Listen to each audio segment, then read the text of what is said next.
ಪಾವಗಡ ಪಟ್ಟಣದ ತುಮಕೂರು ರಸ್ತೆ ಮಾರ್ಗದಲ್ಲಿರುವ doctor BR Ambedkar ಭವನದಲ್ಲಿ ಸಮಾಜ ಕಲ್ಯಾಣ ಇಲಾಖೆ ವತಿಯಿಂದ SC/ST ಕುಂದುಕೊರತೆ ಸಭೆಯನ್ನು ಏರ್ಪಡಿಸಲಾಗಿತ್ತು. ಈ ಒಂದು ಸಭೆಯಲ್ಲಿ ಪಾವಗಡದ ಸಬ್ ರಿಜಿಸ್ಟ್ರಾರ್ ಅವರ ವಿರುದ್ಧ ದಲಿತ ಮುಖಂಡರಾದ DJ ನಾರಾಯಣಪ್ಪ, ಕೃಷ್ಣಮೂರ್ತಿ, ಯೋಗೇಶ್, ವಕೀಲ ರವೀಂದ್ರ, ಪಾಳೆಗಾರ ಲೋಕೇಶ್ ಮತ್ತಿತರರು ತೀವ್ರ ತರಾಟೆಯನ್ನು ತೆಗೆದುಕೊಂಡಿದ್ದಾರೆ.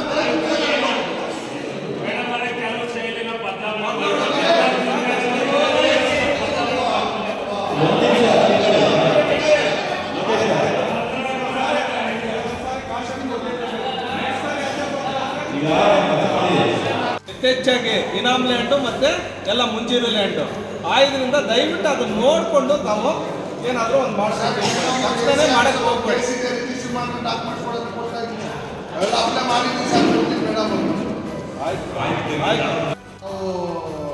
ಗುನಾಯ ಮಂಡಳಿ ದೂರದವ್ರು ಕೂಡ ರಿಜಿಸ್ಟ್ರೇಷನ್ ಮಾಡ್ತಾ ಇದ್ದಾರೆ. ಅವ್ರು ಕೇಳಿದ್ರೆ ಅವ್ರು ಹೇಳ್ತಾರೆ ನಾವು ಹೇಳೋದು ಕೋರ್ಟ್ಗೆ ಹೋಗಿ ಅಂತೇಳಿ ಒಂದೇ ಮಾತು ಅವ್ರು ಏನಂತಾರೆ, ನಾವು ಇನ್ನೆಲ್ಲ ಕೋರ್ಟ್ಗೆ ಹೋಗ್ಬಿಡಿ ಅವ್ರಿಗೆ ಗೊತ್ತಿದೆ ಪಾಪ. 249 250 ಹೊಸಕೋಟೆ ಸರ್ವೆ ನಂಬರ್ ಗುನಾಯ ಮಂಡಳಿ DCM ಇದೆ ವೈರ್ಲೆಸ್ ಅಲ್ಲ ಸರ್, ಅಲ್ಲಿ ನಾನು ಪ್ರತಿಯೊಂದು ಮ್ಯಾನ್ಯಲ್ ಚೆಕ್ ಮಾಡ್ತೀನಿ, ಪ್ಲಸ್ ನೀವು ಕೊಟ್ಟಿರೋ ಇದನ್ನು ಚೆಕ್ ಮಾಡ್ತೀನಿ ಸರ್, ಲಿಸ್ಟು ಚೆಕ್ ಮಾಡ್ತೀನಿ, ನಮ್ಮ ಇದರಲ್ಲೂ ಚೆಕ್ ಮಾಡ್ತೀನಿ ಸರ್. ಅದರಲ್ಲಿ ಓಪನ್ ಆಗಿಬಿಡುತ್ತೆ ಸರ್. 249 ಸರ್ವೆ ನಂಬರ್ ಮಂಜುನಾಥ್ ಅಲ್ಲ, ಅಲ್ಲಿ ಫ್ಲಾಗ್ ಆಗಿಲ್ಲ ಅಂದರೆ ಓಪನ್ ಆಗುತ್ತೆ ಅದು.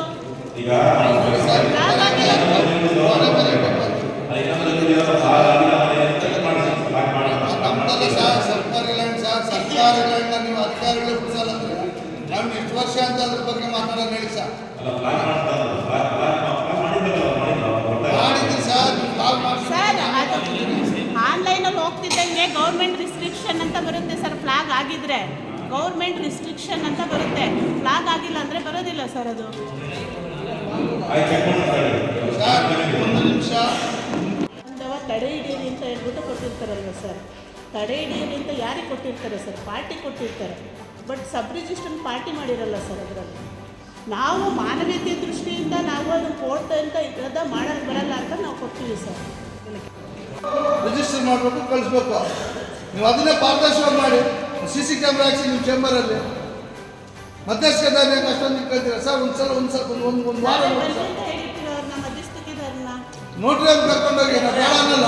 ನೀವು ಹಂಗೆ ಹೇಳ್ಬೇಡಿ ಮೇಡಮ್ ಸರ್. ನೀವು ಒಬ್ಬನೇ ನೋಡಿ ಅಲ್ಲಿ ನಾನೇ ಹೋಗಿ ಕೇಳಿದ್ರೆ ಏನಂತ ಗೊತ್ತೇ ಸರ್? ಇದು ಕೋರ್ಟ್ ಹೋಗ್ರಿ ಅಂತ ಸರ್, ಕೋರ್ಟ್ ಹೋಗ್ರಿ ಅಂತಾರೆ. 49 ಸರ್ವೆ ನಂಬರ್ ನಾನು ಕೇಳಿದ್ರೆ ಅಂತ ಗೊತ್ತೇ ಸರ್? ತಹಸೀಲ್ದಾರ್ ಆಫೀಸ್ ಬೇಕಾ ಮಾಡ್ಕೊಂಡ್ರೆ ನಮ್ಗೆ ಕೋರ್ಟ್ ಹೋಗ್ರಿ ಅಂತ. ಇನ್ನು ಇದೇ ಒಂದು ಸಭೆಯಲ್ಲಿ ಪಾವಗಡ ಪಟ್ಟಣದ ಮುಖ್ಯ ಅಂಚೆ ಕಚೇರಿ ಮುಂಭಾಗ ಕಳೆದ 6 ತಿಂಗಳ ಹಿಂದೆ ಬೃಹತ್ ಕಟ್ಟಡ ನಿರ್ಮಾಣದ ಅಂಗವಾಗಿ ಪಾಯ ತೆಗೆಯುವಾಗ ಪಕ್ಕದಲ್ಲಿದ್ದ ಕೋಟೆ ಕುಸಿದಿದ್ದು 6 ತಿಂಗಳಾದರೂ ಈ ಒಂದು ಕೋಟೆಯನ್ನು ಈ ಒಂದು ಮಾಲೀಕರು ಪುನರ್ ನಿರ್ಮಾಣ ಮಾಡಿಲ್ಲ ಎಂದು ಸಭೆಯಲ್ಲಿ ಬೇಕರಿ ನಾಗರಾಜ್ ಮತ್ತು ದಲಿತ ಮುಖಂಡ ಕೃಷ್ಣಮೂರ್ತಿ ಒತ್ತಾಯಿಸಿದ್ದಾರೆ. ಕೋಟೆಯನ್ನು ಪುನರ್ ನಿರ್ಮಾಣ ಮಾಡಬೇಕು, ಇಲ್ಲಾಂದರೆ ಮಾಲೀಕರ ವಿರುದ್ಧ ಕ್ರಿಮಿನಲ್ ಕೇಸು ದಾಖಲಿಸಬೇಕೆಂದು ಇದೇ ವೇಳೆ ತಹಸೀಲ್ದಾರ್ ವರದರಾಜು ಮತ್ತು ಪುರಸಭಾ ಮುಖ್ಯಾಧಿಕಾರಿ ಜಾಫರ್ ಶರೀಫ್ ಅವರಲ್ಲಿ ಒತ್ತಾಯಿಸಿದ್ದಾರೆ.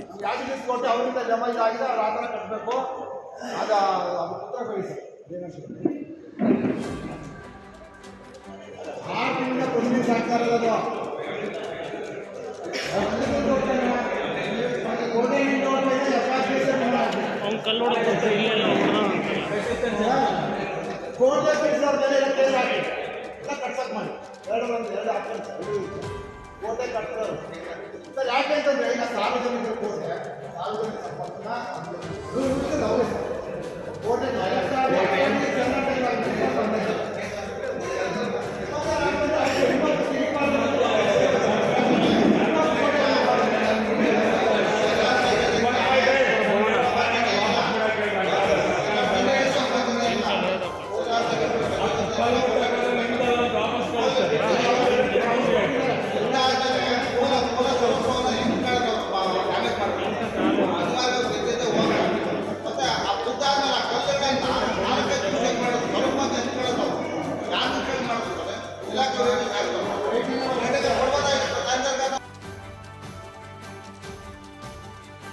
ಇನ್ನು ಈ ಒಂದು ಸಭೆಯಲ್ಲಿ ತಹಸೀಲ್ದಾರ್ ಡಿ ವರದರಾಜು, ಇಒ ಜಾನಕಿರಾಮ್, ಸಮಾಜ ಕಲ್ಯಾಣಾಧಿಕಾರಿ ಮಲ್ಲಿಕಾರ್ಜುನ್, ಪುರಸಭೆಯ ಮುಖ್ಯಾಧಿಕಾರಿ ಜಾಫರ್ ಶರೀಫ್, ಪಾವಗಡ ಪೊಲೀಸ್ ಠಾಣಾ ಸಿಪಿಐ ಸುರೇಶ್ ಮತ್ತು ತಾಲೂಕು ಮಟ್ಟದ ಅಧಿಕಾರಿಗಳು ಹಾಗೂ ಪಾವಗಡ ತಾಲೂಕಿನ SC ST ದಲಿತ ಸಂಘಟನೆಗಳ ಮುಖಂಡಗಳು ಹಾಜರಿದ್ದರು.